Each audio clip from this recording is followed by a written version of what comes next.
ఓం శ్రీం ఐం హ్రీం శ్రీం క్లీం గ్లౌం సౌః జగత్ ప్రసూత్యై అదృష్ట వర మహాలక్ష్మియై నమః. శ్రావణ మాస వర మహాలక్ష్మి శుభాకాంక్షలు. శ్రావణ మాసంలో అదృష్ట రత్న ధారణ ఒక అద్భుతమైన ఫలితాలు ఇస్తుంది. క్షీరసాగర మదనంలో అదృష్ట వర మహాలక్ష్మి అదృష్ట రత్నాల రూపంలో ఉద్భవించింది.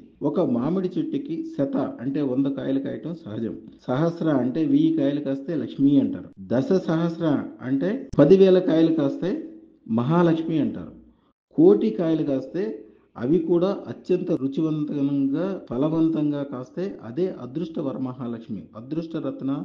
ఉత్తర భారతదేశంలో సింధీలు, జైన్లు, వ్యాపార సంపన్న వర్గాలు కోట్ల రూపాయల ఖర్చుతోటి కుటుంబం మొత్తము అదృష్ట రత్న ధారణ ఈ శ్రావణ మాసంలోనే చేస్తారు. అందుకే వారు కోట్లకు పడిగెత్తు ఉంటారు. శ్రావణ మాసంలో 1,000,000 రెట్లు అదృష్టం పొందటానికై అదృష్ట ధారణ చెయ్యండి. అలాగే రహస్య బీజాక్షర మంత్రము వివరంగా చెప్తున్నాను, జాగ్రత్తగా చేసుకోండి. రోజుకి 1008 సార్లు కానీ 108 సార్లు కానీ ఓం శ్రీం ఐం హ్రీం శ్రీం క్లీం గ్లౌం సౌః జగత్ ప్రసూత్యై అదృష్ట వర మహాలక్ష్మియై నమః.